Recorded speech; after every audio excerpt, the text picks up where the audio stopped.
Get out of that seat. Before I call security. First class isn't for standby passengers. The voice rang out from the front of the cabin, sharp and loud. Just above the hum of the idle engines, Captain Erica Vaughn stood tall in her navy blazer, blocking the aisle with both hands on her hips, addressing Julian Hayes like she was clearing out a stowaway. Her tone left no room for misunderstanding. She wasn't asking. She was asserting. A white man, seated 2 rows back, chuckled under his breath, shaking his head with a smirk. Another glanced away, pretending to scroll through his phone, but everyone heard it. Everyone saw it. Julian, seated calmly in charcoal leather, didn't move. He didn't blink. He simply looked up at Erica with a slow, deliberate breath and met her glare with silence. He had no interest in explaining himself to someone who'd already decided he didn't belong. His hands were folded in his lap, his posture relaxed, his face unreadable. Erica, mistaking quiet for submission, stepped forward. Do you have a premium code? Because unless someone scanned you in by accident, this isn't your seat. Julian didn't answer. Not yet. He glanced around the cabin. The polished wood paneling, the soft overhead lighting, the 6 other passengers now watching like an audience frozen before a drop. He looked down at his outfit, dark jeans, simple sneakers, a gray crewneck shirt, unbranded, unapologetic. Erica assumed he was on standby. Or worse, someone's assistant. She never stopped to ask. Just a second before her outburst, Julian had placed his carry-on bag next to his seat. That's when Howard Gaines, a venture capitalist in his late 40s, brushed past and shoved Julian's bag aside with his foot. Don't block the aisle, he muttered. Some of us actually paid to be here. Howard adjusted his designer coat and dropped into the seat across from Julian like a man staking his claim. Julian said nothing. But the quiet changed. It wasn't surrender. It was strategy. What Erica and Howard didn't know, what not a single person on that jet knew, was that Julian Hayes didn't just book a seat on this plane. He owned the plane, owned the company that ran it, owned the private air terminal they were parked at, and in 30 minutes, he'd own the outcome of every word being said right now. But this wasn't about showing teeth. It was about watching people reveal who they were when they thought you were beneath them. Julian reached into his jacket and slowly handed Erica a generic boarding slip. No name, no gold emblem, just a barcode. It was a decoy, printed intentionally for this test. Erica didn't even scan it. She waved it away. Not premium, she announced to the entire cabin. You'll need to exit the aircraft. Across the aisle, a younger white man named Corey Blake raised his phone, thumb hovering over the record button. Should we be filming this? He whispered, before the question could finish leaving his mouth. Tara Monroe, an HR consultant with a practiced calm, placed her hand on his arm and whispered back, Talk. Don't post. If there's a line to be held, we hold it with our voices. Corey nodded but didn't lower the phone. Meanwhile, Devin Walsh, a marketing director, leaned toward Julian. This feels wrong, he murmured. You don't have to take this. Julian turned his head slightly and replied in a tone barely above a breath. Then don't watch it happen. Erica wasn't finished. She turned back to the passengers and said with performative concern, We're trying to verify everyone's credentials. Thank you for your patience while we clear this up. Julian tapped a small button on his smartwatch and lifted his phone. Simone, he said. The voice on the other end was immediate, calm. Standing by, sir. Begin Protocol 7, he said. I want everything logged, verbally. Already in progress, she replied. Erica narrowed her eyes. Who's Simone? She asked. Julian didn't respond, but behind her, Howard piped up again. This is what happens when we let anyone in, he said, loud enough for all to hear. It cheapens the entire experience. With smug satisfaction, he pulled a metal badge from his coat pocket and flashed it toward the cockpit. It wasn't official. It was something he had made. A mock VIP medallion. Tara gave him a sharp look. "No one's impressed," she said.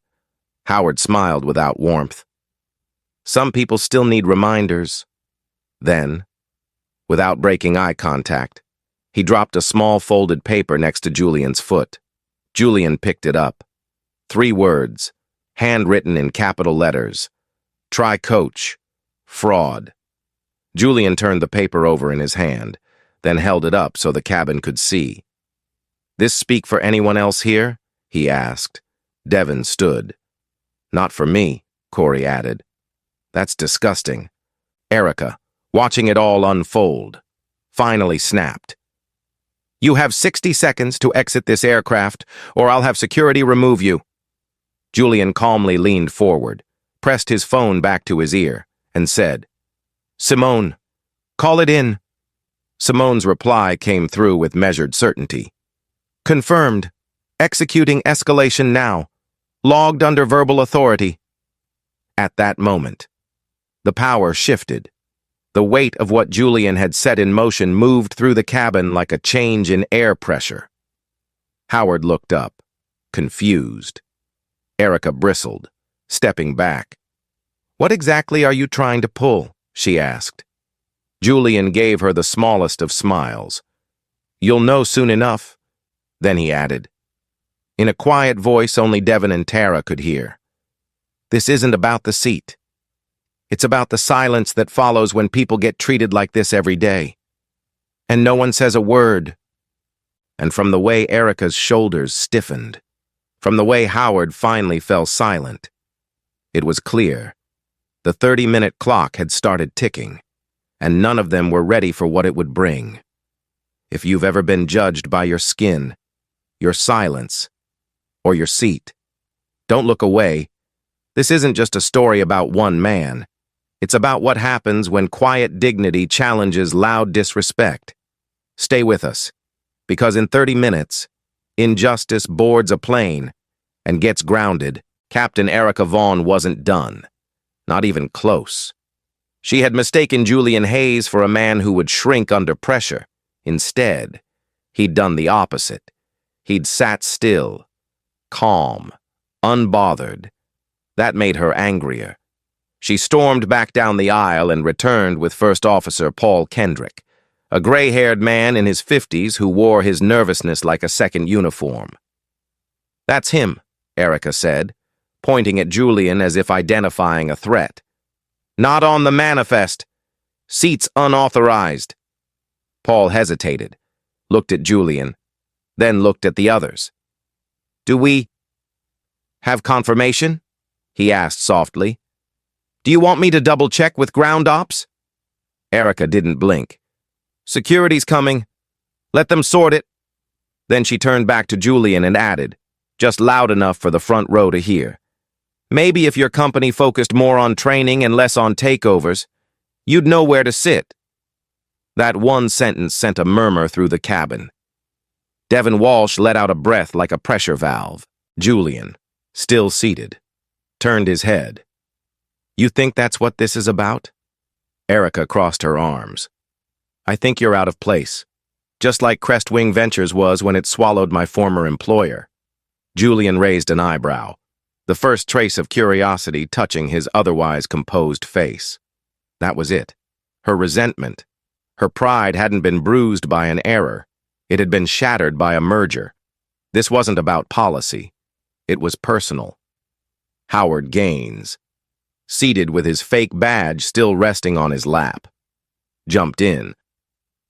"He's been squatting in that seat since we boarded. No ticket, no status. Come on." Corey Blake raised his phone again, hovering once more near the record button. "Is this really happening?" he asked. Tara Monroe turned and faced him fully. "If you film this, you're making it worse. We're here. We speak. That's the accountability." Corey hesitated, then slowly lowered his phone again. Paul looked back at Erica. Maybe we should wait too. We're not waiting, she snapped. He's been unverified since boarding. I want him off this jet before wheels up. Devon stood now. You don't even know who you're talking to, he said. Voice firm, cutting through the luxury stillness like a warning bell. He's done nothing wrong, and you keep escalating. Erica spun toward him. And you are? A paying passenger who's not blind. Devon's eyes burned. This is profiling, pure and simple. Paul turned back toward the front but didn't move. Julian reached into his jacket and placed his phone against his ear again. Simone? Still with you, sir? Escalate Protocol 7, Julian said softly. Let them keep digging. Copy. Logs updated. And... Paul looks shaken. Julian glanced at Paul. The man had begun shifting from one foot to the other. Behind him, a ripple of discomfort began to spread through the cabin. Nia Turner, who had stayed quiet until now, looked up from her seat across the aisle. Her voice was almost too soft to hear. I've seen this before. Same gate, same crew, just different day. Julian met her eyes for a beat, then turned back toward Erica. You said I was unverified. Say that again. Erica squared her shoulders. You're unverified. No record, no premium status, and no right to sit here. Even if I built the jet? Julian asked. Erica blinked. What? Even if the company that designed the seat under you belongs to me? You don't expect anyone to believe that? Howard laughed. You see the kind of games these people play? Tara had had enough. These people? She repeated, her voice cold. Want to say that again? Howard? He raised his hands. Don't twist my words. Oh, no need. Tara said. They twisted themselves just fine. Paul finally stepped forward. Captain, maybe we hold on security for a second. Just a second. Erica didn't respond. Instead, she turned to the intercom and muttered into her headset. A moment later, the door at the rear of the jet opened, and Victor Crane entered, security lead for the charter team, shoulders squared like a soldier on call. Problem? He asked, scanning the cabin. Seat dispute, Erica said flatly. Remove him. Julian didn't stand, didn't flinch, but the atmosphere cracked. Corey stood now. No, he hasn't done anything. Nia rose too. You're removing him because of his skin, Devon added. This is your line. You're crossing it. Victor stepped forward, unsure now. Captain, I don't see anything physical. I don't. Erica cut him off. That's an order. Paul stayed rooted. Julian leaned back and placed his hands on the armrests. Simone, status? Corporate monitoring, passengers registering verbal complaints, cabin escalation confirmed. Noted. Julian's voice stayed calm, but inside, the fire was building, not rage, resolution. Devon pointed at Victor. You grab him, and that's on record in every passenger's mind. You hear me? Every word spoken in this cabin's been witnessed. Victor's jaw clenched. I follow chain of command. Tara stepped between them. And I follow decency. Howard scoffed. You're all making this dramatic. Julian finally stood. Slowly. Deliberately. Howard, he said. What exactly do you think is happening here? I think you're pretending to be something you're not. And what's that? Important? Julian turned to Erica. You called for removal. You raised your voice. You made it public. But you never once asked me for my name. Didn't need to, she replied. Your name doesn't matter if your status isn't valid. Then let me help you with both, Julian said. His hand hovered over his phone again. Simone? Ready, sir. Hold directive. Holding.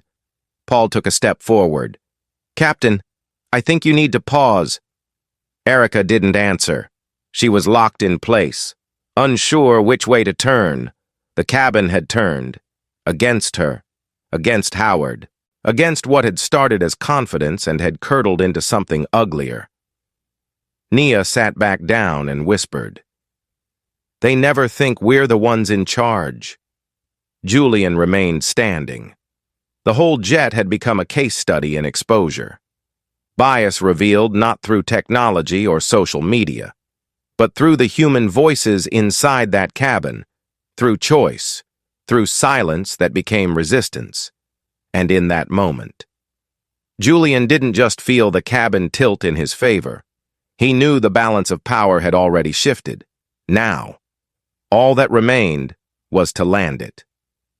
Captain Erica Vaughn wasn't backing down, not after being challenged in front of passengers. Her pride, already bruised by the merger that turned her former charter company into a crest-wing division, was now fully inflamed. She stepped closer to Julian Hayes, who remained standing near his seat, posture composed but gaze unwavering. "I don't care who you say you are," she hissed. "Show me proof. Show me a booking confirmation. Show me a wire transfer, a black card, a balance sheet, anything, or get off this plane." Her voice cracked at the edges, just enough for Paul Kendrick to glance away in discomfort. Julian tilted his head slightly, as if examining her. "So it's about money now?" he asked. "It's about protocol," Erica snapped. "People pay for access. You don't just walk on looking like—" She stopped short, but the implication was already hanging in the air, heavy and offensive. "Looking like what?" Devin asked from across the aisle, rising slowly. "Say it." "Go on." Erica flushed. "I meant unverified." "No," Julian said, voice low. "You meant exactly what you didn't say." Howard Gaines, still seated and smug, laughed under his breath. "You want to be treated like you belong? Dress the part." Julian turned his eyes on him, unblinking. "And what part are you playing? Venture thief, faux executive, or just professional liar?" Howard's smile froze. "I could buy you twice over."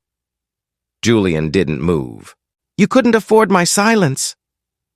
At that moment, Mia Lang, the youngest crew member on board, appeared from the galley. She approached Erica with a concerned expression. "Captain, there's a security concern at the terminal. Should we delay departure?" Erica shook her head. "No. We delay for one reason only. Unauthorized passengers. This man is holding us up."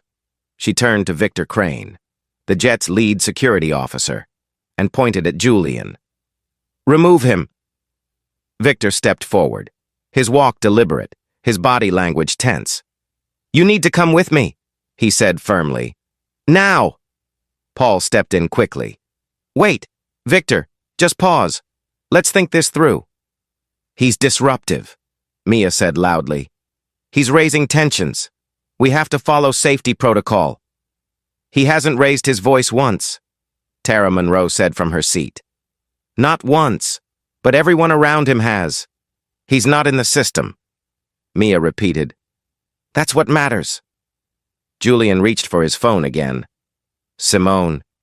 Still here." "Sir. Status?" "Passenger complaints logged, crew statements recorded verbally. You have authorization to proceed. Execute final phase of Protocol 7, but wait for my signal." "Copy. Standing by." Julian lowered the phone and looked directly at Victor.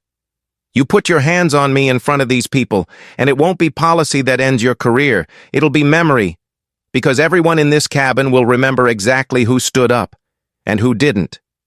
Victor hesitated. "I'm following orders." "And I'm giving you one," Julian said, his voice now edged with steel. "Step back." The pause stretched. Then Erica barked. "Victor!" Victor didn't move. Corey Blake, who had been quietly observing from his seat, stood up. "I know what this is. I've seen it before. Not in private jets, but in offices, in conferences, in boardrooms. You think because he doesn't announce himself, he's beneath you. And you think standing will make you noble? Howard said, rolling his eyes. Sit down. You first, Corey replied, voice firm. Preferably off the plane. Erica turned toward Corey. You're out of line. So is your leadership, he said.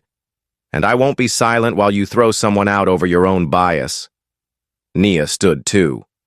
You didn't even ask for his name. You saw his skin, you saw his clothes, and you assumed. Erica's face tightened. Enough. Victor. Remove him. But Paul Kendrick stepped between them. Captain, I'm officially objecting. This has gone far enough. You don't have the authority to override me, Erica said. Then escalate it, Julian cut in. Because this won't be quiet. Not today. Victor finally spoke again. I can't do this. Excuse me? Erica asked. I'm not removing someone who hasn't broken any rules, and I'm not taking the fall for it. Mia stepped closer. This will go on your record. Victor. So be it. Victor turned and walked away. Erica looked like she had been slapped. Julian slowly took his seat again, then looked around the cabin, letting the silence settle like dust after a storm. Then came the crack in the armor. Paul Kendrick's voice, soft but audible. Captain, Mia told me to call security before you ever said anything. She said if he didn't leave, we should claim he was aggressive. But he wasn't. Not once. That admission broke the room open. Passengers gasped. Erica turned slowly toward Paul, horror blooming on her face. You said what? I didn't act on it. Paul stammered. But yes. She said we needed to protect the cabin image, and that meant removing anyone who didn't look the part. Tara rose again. She said that? Paul nodded. I didn't agree, but I didn't speak up either. I regret that. Julian turned to Mia. Is that true? She froze. I don't recall saying those exact words, but words were said. Julian replied, enough to make another man lie, and nearly put hands on me. Devon, still standing, whispered, this is disgusting. Corey looked around the room. Why didn't anyone else say anything sooner? Julian answered quietly. Because silence is easy when it's not aimed at you. He stood up one more time, straightened his jacket, and looked directly at Erica. You asked for proof. You demanded it. You accused me, mocked me, tried to erase me. She didn't speak. He took one step forward. Then let me give you what you asked for. He pulled a single black card from his wallet and held it up, not to show status, but to signal something deeper. My name is Julian Hayes. I am the CEO of Crestwing Ventures, and I own this aircraft. Every bolt, every wire, every salary issued for this crew. Gasps rang out across the cabin. Corey's mouth dropped open. Nia covered her lips. Devon looked stunned. Paul's eyes welled with visible regret. Erica, pale now, whispered, That's not possible. It's already done, Julian said. You were so busy trying to push me out. You didn't notice you were standing in my space. Mia's lips trembled. Victor looked down. Howard reached for his badge again, then thought better of it. Simone, Julian said into the phone. Now, final phase confirmed, cabin override logged, executing internal notification, standing by for next directive. Julian let the moment hang. And then, with the quiet control of a man who'd waited long enough, he spoke just loud enough for all to hear. Now let's begin. The silence after Julian Hayes' revelation didn't last long. Erica Vaughn's breathing grew heavier, her eyes darting around the cabin like she was searching for a way out that didn't exist. Mia Lang took a step back, lips parted but frozen, as if all her justifications had suddenly gone dry. Victor Crane lowered his head and stepped away from the aisle. no longer standing guard but standing down. Julian remained steady in the center of the cabin, hands relaxed at his sides, eyes scanning every face, not with arrogance, but with clarity. "Captain Vaughn," he said calmly, "this is your final chance to speak as a leader, not a defendant." Erica didn't reply. The weight of what she had done, what she had assumed, ordered, and defended, was pressing down on her from all sides. Paul Kendrick, who'd already confessed to withholding the truth, sat down slowly, as if his knees could no longer hold the guilt. Nia Turner leaned forward from her seat, voice trembling. "I've boarded dozens of flights. This is the first time someone like me said the thing we all knew, and backed it up with power." Corey Blake stepped into the aisle, camera still off, hands raised in solidarity. "We all watched it happen, start to finish. You can't walk that back." Julian nodded once and lifted his phone. "Simone, still here. Corporate has received everything? All verbal logs confirmed. Crew incident file created. Authority established." "Good," he said, eyes never leaving Erica. "Then issue the standing order for immediate termination of Erica Vaughn, Mia Lang, Paul Kendrick, and Victor Crane." A sharp breath echoed across the cabin. Erica's hand flew to her chest. You can't fire us like this," she said, voice shaking now. "In front of them?" "Exactly in front of them," Julian replied. "Because you humiliated me in front of them. Let them hear what justice sounds like when it doesn't knock. It responds." Paul buried his face in his hands. Mia whispered, "Please. I didn't mean for it to go that far." "You lied," Julian said. "You fabricated threats. You escalated a peaceful moment into a crisis because you didn't like what I looked like in that seat." "And Paul." Julian turned to him, voice still level. "You may not have started it, but you stood behind it. Until now. Silence was your contribution." Paul could only nod, eyes glassy. "I should have stopped it sooner. You should have never allowed it to begin."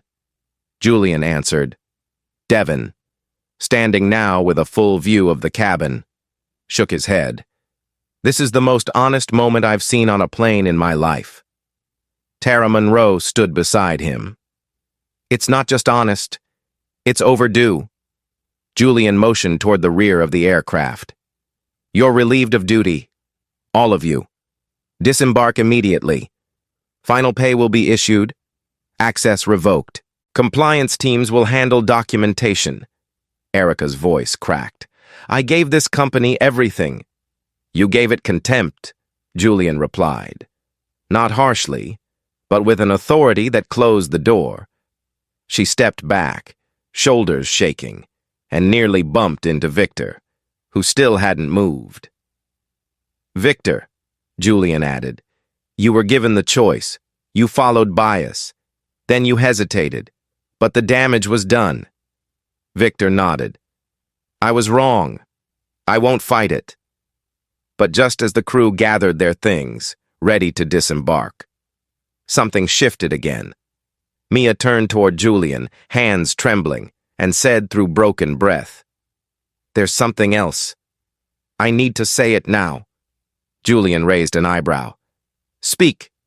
Mia looked down, then back up, voice quiet but clear. "There were complaints, at least 10, over the last year, against Erica, from black passengers, from staff. I filed none of them. I deleted them. I told Paul about 2. We were afraid corporate would overreact." The cabin gasped. Julian didn't move, but the expression in his eyes changed, disappointment layered over restraint. "You erased them?" "Yes," Mia said, crying now. "I didn't know how else to protect the crew. Erica was respected. She flew for 20 years. "At what cost?" Tara asked. 20 years of silence?" Simone's voice came through the phone speaker now. "Mr. Hayes." Corporate has just confirmed Mia Lang's deletion of passenger complaints. Violation of ethical and federal aviation standards. Her dismissal is being upgraded to cause-based, with internal review scheduled. Understood, Julian said. Continue the audit. I want a full record brought to light. Already in motion, Simone confirmed. Passengers watched in stunned quiet. Howard Gaines finally spoke again, rising slowly, attempting one last grab at control. You've made your point. Julian, maybe a private discussion now. Howard, Julian interrupted. You don't get to pivot now. You mocked me. You shoved my bag. You called me a fraud. And then you tried to shrink when the truth grew taller than you. You are permanently banned from Crestwing Aviation. Your client profile is revoked. Your firm's account will be flagged for executive review. Howard's face turned red, then pale. You can't. I already did, Corey, watching from the side, said. And that's the sound of the system correcting itself. Julian let the moment breathe. Let it settle. Then he faced the remaining passengers. There's no press here, no recording, no camera crew, just people, witnessing what happens when power doesn't posture, but acts. He looked at Naya. You spoke truth earlier. You said you've seen this happen before. Too many times, she replied. Then I hope you never see it again on a Crestwing flight. Julian said, because this ends today. And as the crew began stepping off the aircraft, one by one, stripped of the authority they misused, the cabin finally fell into a stillness that didn't feel tense. It felt clean. Julian Hayes remained standing at the center of the cabin, watching the last of the dismissed crew exit down the narrow aisle in silence. The moment they disappeared behind the cabin door, a hush fell, not heavy like before, but expectant, like everyone was waiting for something new to begin. Julian didn't sit. He looked around the room, locking eyes with every passenger one by one, not asking for approval, not performing power, but affirming presence. This wasn't just about one crew, he said quietly. It was about a culture, and that culture ends today. His voice didn't rise, but it filled the cabin like oxygen. Effective immediately, Crestwing Aviation will adopt the Crestwing Equity Program across every flight, every crew, every client. We will mandate real-time bias training, require passenger complaint audits, and remove internal discretion over profile-based removals. This won't be buried in policy. It'll be spoken aloud, in every cabin. Simone's voice came through on the phone, now resting on Julian's seat armrest.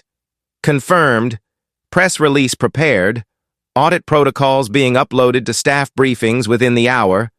Devon leaned forward, his tone still charged. You're doing this right here? Where it happened, Julian answered. That's the only place it should begin. Nia smiled faintly. Feels different already. Tara nodded. It's what real reform looks like. Not a memo. A moment, Corey added. You just rewrote the atmosphere. Julian turned toward the rear of the cabin. Simone, ensure this flight is grounded for inspection. We don't take off with rot in the walls. Understood, sir. Coordination already in motion. Then, something unexpected. Victor Crane, still seated in the back, head bowed, stood and stepped forward slowly. He looked unsure, no longer the firm-voiced security officer from before, but a man carrying something heavier than authority. Mr. Hayes, he said, there's something I need to say before I leave this aircraft. Julian gave him a nod. Go ahead. Victor cleared his throat. Before the flight, there was a document, a checklist update, looked standard, but it wasn't. It was written by Mia. She told me to enforce a new cabin readiness protocol that excluded anyone unverified through dress and demeanor. I didn't question it. I should have. I thought it was just language. Julian folded his arms. But it was more than that. It was targeting, Victor said, shoulders hunched. Coded words, used to justify removals before escalation. It was crafted after your company bought her charter firm. She never got over it. She planned to weed out passengers she didn't think fit the image. A long pause. And you enforced it? I did, Victor admitted. But I didn't understand the purpose until this flight. Until now. Devon's voice rose. So this was never just about one man. It was a system inside your own ranks. Julian exhaled through his nose, jaw locked. Simone, he said. Log Victor's statement. Flag the checklist for internal review. Cross-check all past removals based on Mia's language. Logged and flagged, Simone replied. Pattern matching already underway. We'll know within the hour how deep it went. Tara stood beside Julian now. You're not just cleaning house. You're lifting the floorboards. Julian turned to Victor. You're no longer head of cabin security, but your confession just prevented a deeper infection. You'll be placed on administrative review with full cooperation expected. Understood, Victor said quietly. And thank you for not burying it. Victor nodded and returned to the back row. No longer a guard, but a man facing what he helped build. Julian took a breath, then finally sat, easing into the very seat Erica had once tried to deny him. He looked out the small circular window beside him. Morning had fully broken. Sunlight crept across the tarmac, brushing the wing with a golden edge. Then he looked across the aisle at Nia. You were the first person to look up, the first to say it felt familiar. That matters. Nia smiled. So does being seen. What do you design? Julian asked. Mostly commercial interiors, she said, shrugging lightly. Trying to bring more black influence into luxury spaces. But clients usually tell me to keep it neutral. Let's change that, Julian said. You'll be invited to Crestwing's headquarters next month. We're redoing our fleet interiors, and I want your eyes on all of it. Nia's mouth dropped slightly. You serious? Deadly, Julian said. Visibility starts with who shapes the space. Corey clapped quietly. You just gave that seat power. Tara leaned against a headrest, smiling, and made this flight mean something more than outrage. Then Devon turned to Julian, still processing. Can I ask something? Julian nodded. Did you know it would play out like this? Julian paused, eyes focused. I suspected.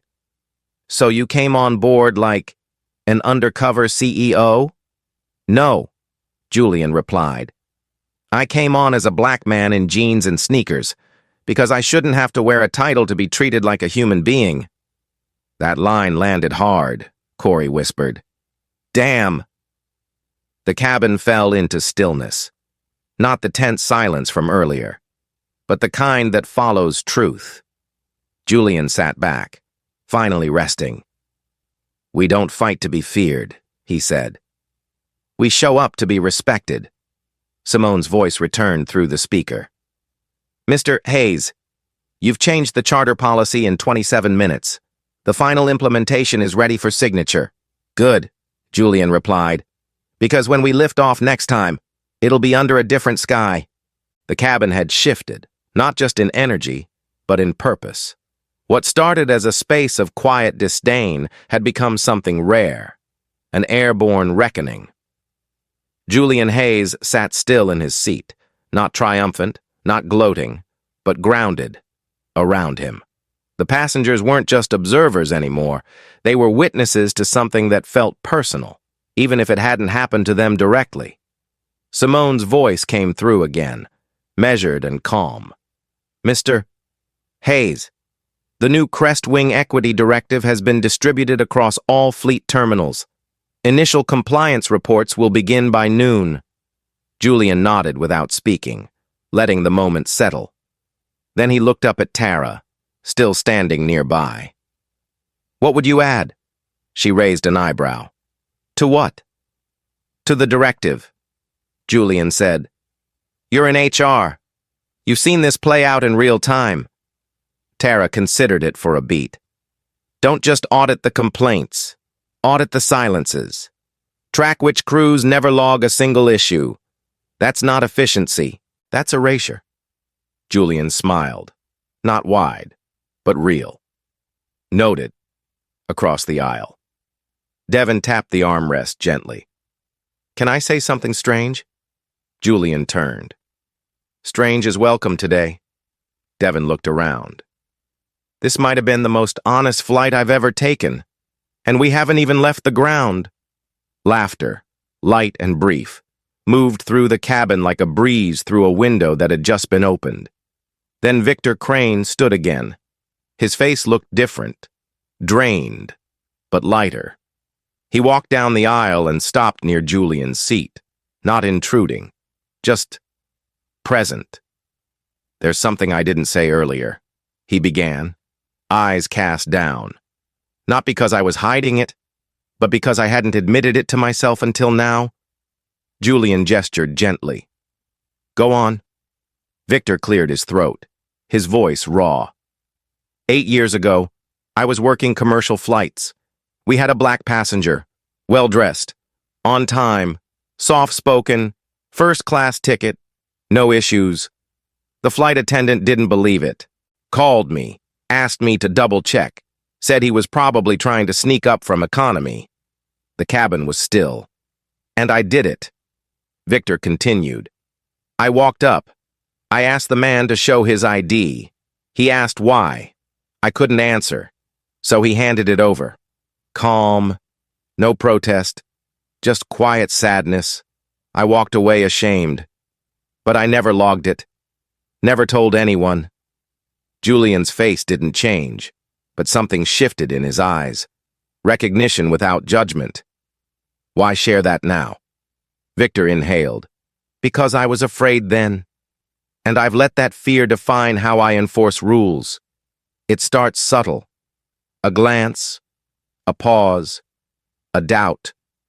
And then one day you're removing someone from a seat he owns. Devon exhaled audibly. And the system pretends that's just protocol. Exactly, Victor said. But it's not. It's personal. And it's taught. Julian nodded slowly. Confession's not weakness. It's reconstruction. Victor blinked. So, what happens now? You go through full retraining. Julian replied. Not to punish. To rebuild. If you complete it, you'll have a role in helping us train others. But this time, not with policies. With your story. Victor nodded, emotion climbing into his throat. Thank you, he whispered. Julian offered nothing more than a small nod. But in that nod was a kind of dignity you don't buy, earn, or command. You build it, moment by moment, breath by breath. Across the cabin. Nia looked toward Julian. You said earlier, you came dressed like this on purpose? Julian smiled faintly. I did. I knew if I walked in with a Rolex and a suit, I'd be treated like royalty, but dignity doesn't depend on clothing. And this wasn't a test of status. It was a test of reflex. And they failed, she said. Some did. Julian agreed. But not all. And not forever. Corey leaned over the seat in front of him. I almost filmed it. I thought that would help. That people needed to see it. They did, Julian replied. But not through a lens. Through their own eyes. Feels different when you can't scroll away. Corey said, Exactly. Julian stood once more, addressing the cabin not as CEO, not even as the man they had just watched dismantle an injustice, but as someone who had decided to bring everyone else with him. What happened today isn't just mine to carry. It belongs to all of you. Because you didn't just sit quietly. You spoke. You stood. You challenged. And that's what breaks patterns. A pause. This plane won't fly today. It wasn't ready. But next time, it will lift off with policy, power, and principle, all on board. Simone returned on the speaker, voice warm. Mr. Hayes, reform measures are signed and filed. Cabin override complete, and Victor's statement is archived for training. Thank you, Julian said. And prepare a new manifest. The future of Crestwing starts here. The cabin was quiet now, not with tension, but with a stillness earned by truth. Julian Hayes remained near his seat. His voice no longer needed to assert authority. It had already done its work. What filled the jet now wasn't silence. It was absorption. People were still processing, but not with fear or guilt, with understanding, with clarity. Simone's voice returned over the speaker, steady and clear. Mr. Hayes, all passengers have been flagged as verified supporters of the Crestwing Equity Initiative. The company's media team has prepared an internal briefing for all future crews based on today's events. Your language, your decisions, your exact timing. Julian nodded slightly and responded aloud. Then let this moment be the standard, not the exception. Devon, seated across from him, leaned forward. You know this'll be talked about. Word's gonna spread. People won't believe it happened without a camera, without a leak. That's the point, Julian said. Change doesn't always need an audience. Sometimes it needs a room of people who decide enough is enough. Then, from the back of the cabin, came a new voice, raspy, aged, unfamiliar. Mind if I speak? Everyone turned. In the rearmost seat, a passenger no one had heard from until now stood slowly. He was an older white man, maybe in his late 70s, wearing a simple button-down and a weathered pilot's cap tucked under his arm. His name tag read, Miles Hartley. Julian studied him, nodding once. Go ahead. Miles cleared his throat. I flew jets for 32 years, retired 10 years ago, back when commercial captains still got called heroes just for landing on time.